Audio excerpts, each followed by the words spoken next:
To the amphitheatre, which is here, and then...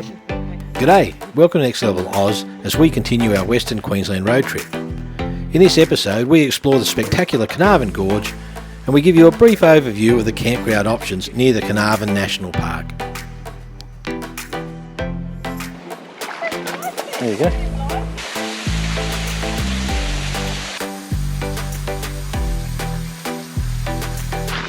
Okay, so call me crazy. It's 5:20 in the morning, so I've got to negotiate the first river crossing in the dark.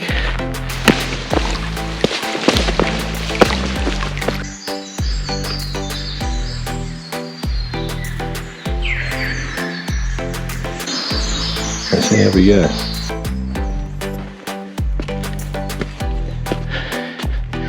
That was a tough 300 metres. I think there's a fair bit of wow factors.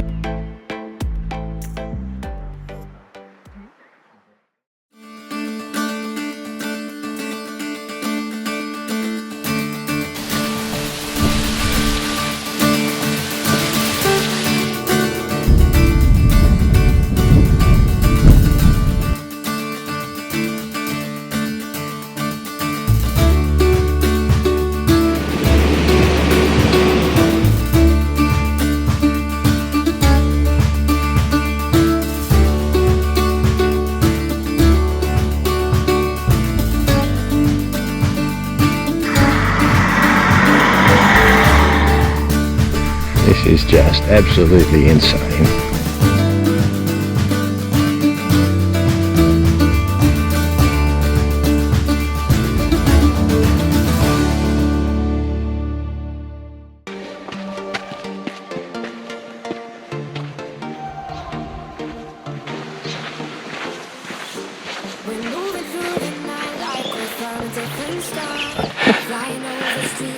So we're doing the main walk at Carnarvon Gorge. This is our first full day in the gorge, so there's a number of things to look at along here.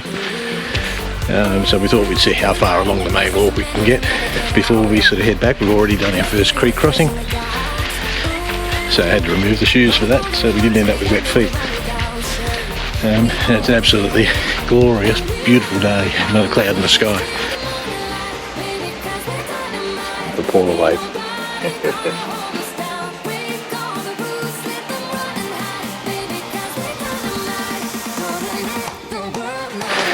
We haven't even got to the good stuff, and it's like Jurassic Park in here. It's sort of subtropical sort of forest, big tall gums and sort of towering cliffs just over the top. These cookers have been having a land of me pretty much the whole trip. Just come behind me.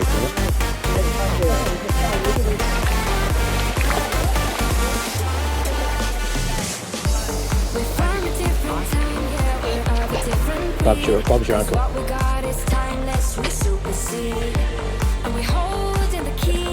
Is this the best type of water crossing?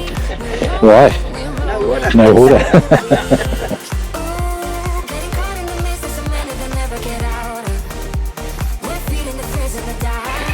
I've done a few water crossings to get here, and then a series of steps and climbs to get into the amphitheatre.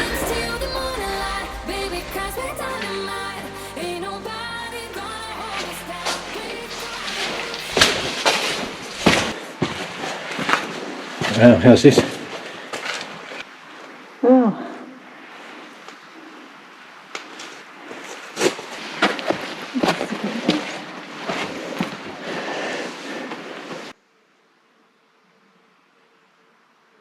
Is it worth the walk up? Yes, definitely. Did you get wet feet? I did. Did you nearly fall in? Yes. We'll have to try that one again because I didn't get it on camera. Do I owe you a cup of tea, do I? Okay.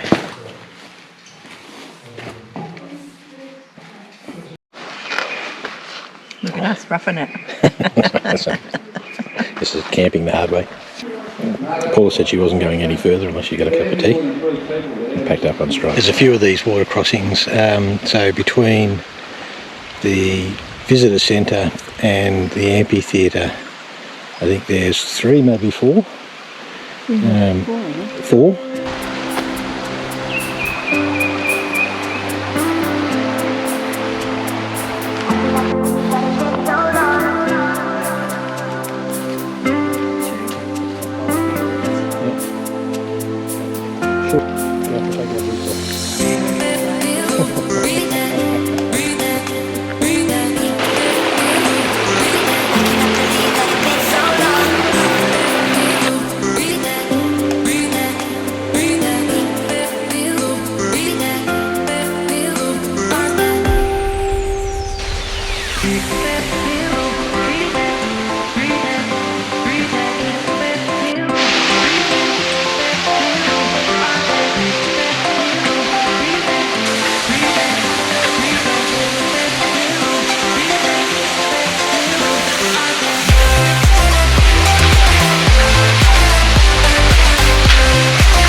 So the moss garden's interesting and yeah, really sort of quite pretty and serene in here.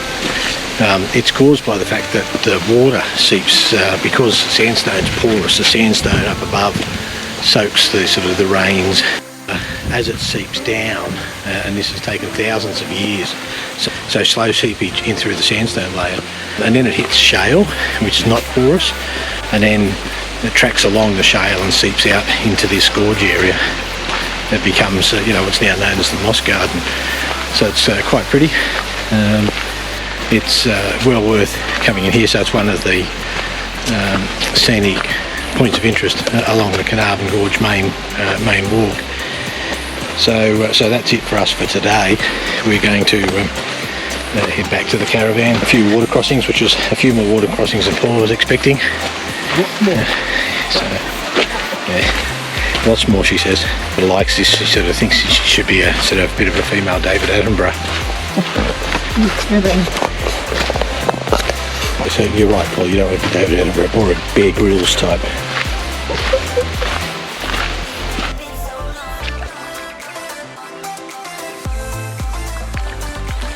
Big step.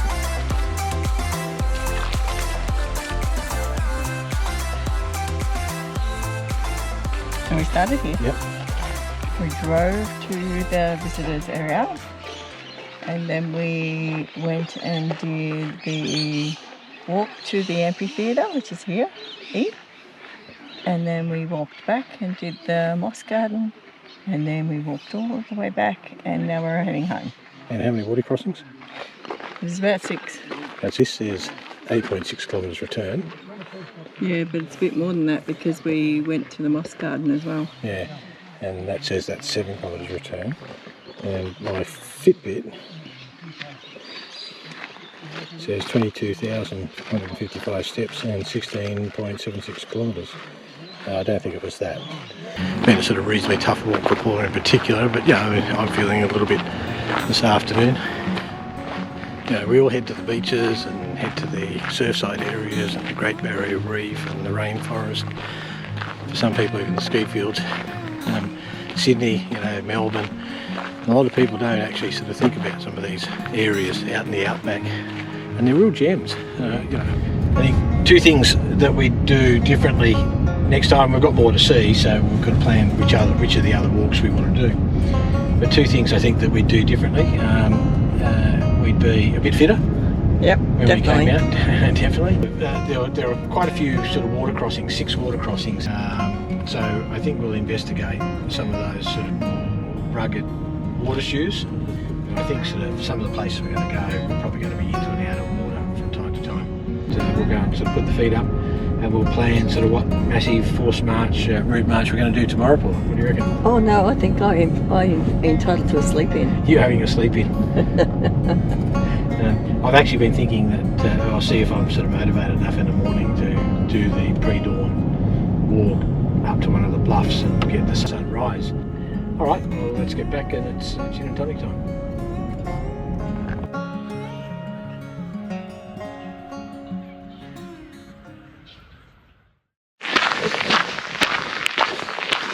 Okay, so call me crazy. It's 5:20 in the morning. You probably can't even see me on the GoPro, and I decided to get up, see if I can see the sunrise from Boolimba Bluff. So I've got about an hour and a half's walking ahead of me. So might just miss the sunrise depending on how it plays out. So I've got to negotiate the first river crossing in the dark.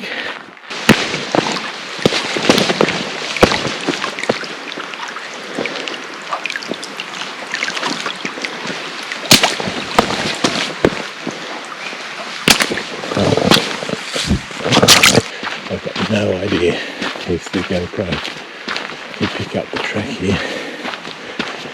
But I've got just a little bit of ambient light.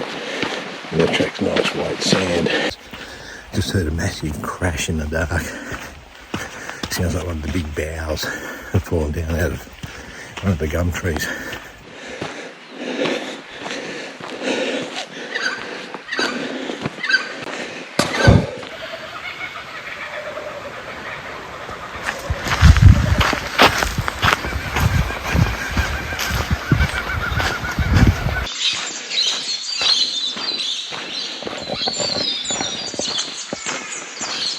If you can hear me puffing, it's because I am. It's been a reaching to a clip because I probably should have set off 10-15 minutes earlier.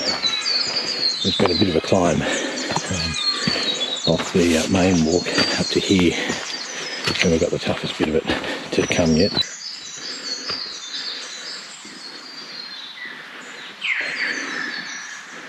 Oh, that's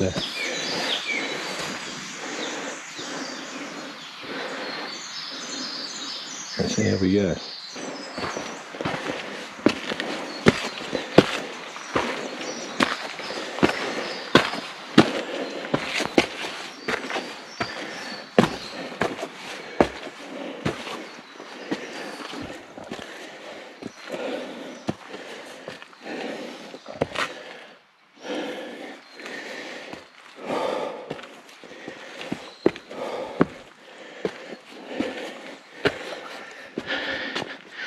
That was a tough 300 metres.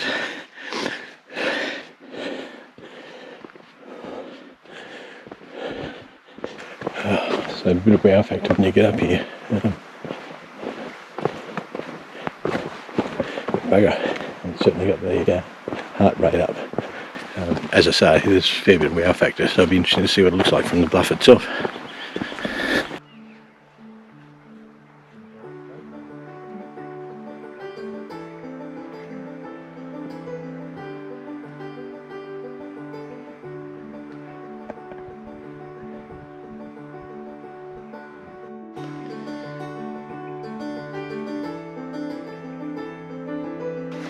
Well, got my breath back now. Quite spectacular. So there's two sites to have a look at to see the view from Boolimba Bluff. Just two little sort of lookout areas. I knew that I was going to miss the sunrise this morning, but wasn't so sure whether the cloud cover was going to impact it anyway. And just ran into a bunch of young people who'd got up early and climbed up. They said there were some colours in the clouds, but by and large they didn't see the sunrise anyway. So I feel slightly better for all that. It just took me sort of an extra 10-15 minutes to get myself out of bed this morning. And whether that would have made the difference, I don't know. But it's absolutely spectacular view. You get a bit of a good oversight of the whole area from here. It's very peaceful. It's not often you get away from people. And I'm just sort of sitting here just by myself, just sort of watching it all unfold.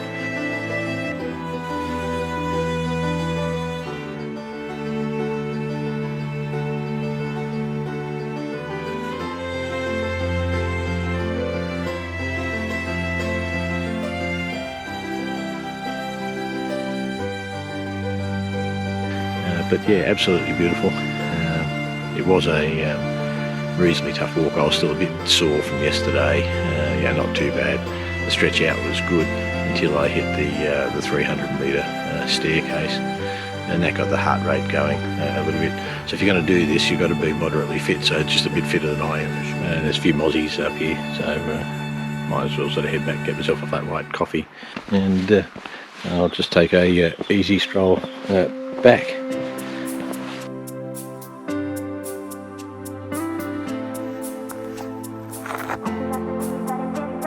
Yeah, it doesn't look so steep going back down, but it is.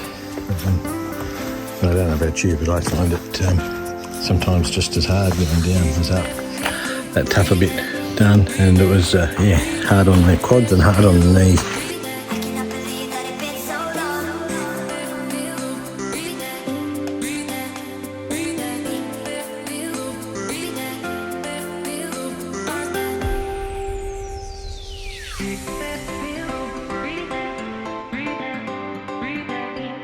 So yesterday, most of these were underwater, and then this morning I couldn't quite tell. In the dark, it was a little bit more by feel.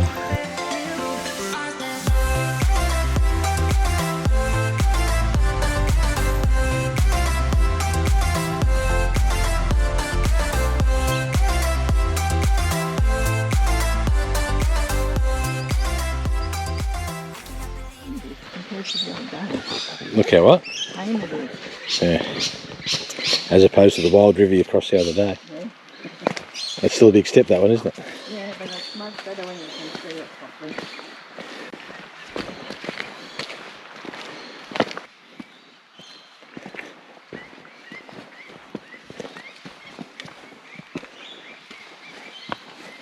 So today we're doing the nature walk and the Mickey's Creek walk. Yep. So 2 short walks. What's in the nature walk, boy? Nature. Okay. Okay. All the dad jokes are out today, even when they're from mum.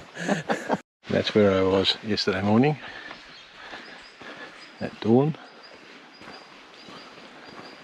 Up there on that bluff. Yeah.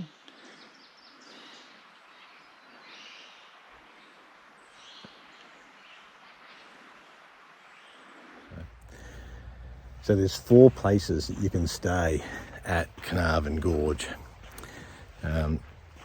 This one here is the National Park campsite, and it's a ripper. It actually looks really nice. They only open this for peak periods and like say school holidays and a few other things like that. I think they let camper trailers in, not caravans. Obviously tents, you know, people with rooftop tents, those sorts of things. There's, you know, long drop loos, and the visitors centre has pretty good loos as well. Mm-hmm. It's actually quite beautiful and sort of reasonably well maintained. It obviously doesn't get the same wear and tear as the other places, and it's like literally 500 metres from the start of the trails. The other options, there's a wilderness lodge about 2 kilometres down further away. Got no idea what that's like. It's more cabin type accommodation. Can't speak to what that's like. There's the Breeze, sort of big 4 caravan park, which used to be called Tarracata, and there's still a lot of that branding, so it's obviously changed hands. That's where we are. And look, it's good.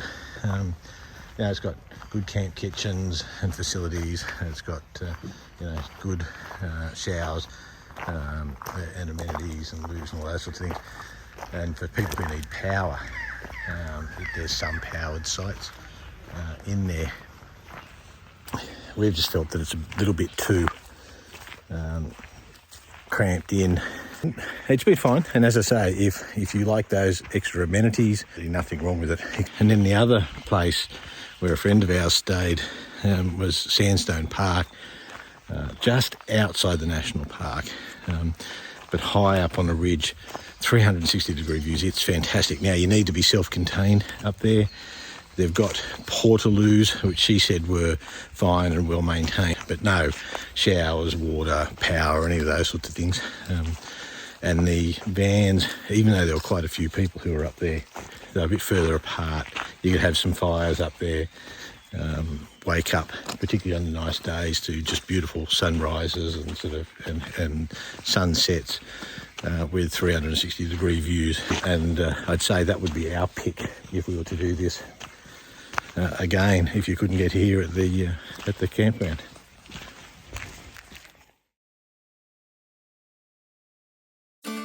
Thanks for joining us at Next Level Loz. We really appreciate it, and we hope you enjoyed our time at Carnarvon Gorge. In the next episode, we spend a little bit more time at Carnarvon before packing up and slowly making our way back towards Brisbane along the Warrego Highway. A few more free camps in Toowoomba. Have a rest and cheer me on. Yay! Go, Dave. And when we get back to Brisbane, we commence our preparations for the next adventure to Tiwa Beach and the world famous Fraser Island. Sadly, we were going to stop at the pub, and the pub was closed. So we thought we'd stop in at Toowoomba. We'll spend a night here, so at the Toowoomba Showgrounds, which is actually quite good. The Carnival of Flowers is on. Again, thanks for joining us. Please don't forget to like and subscribe, and remember, 100% of our YouTube advertising revenue goes to charity.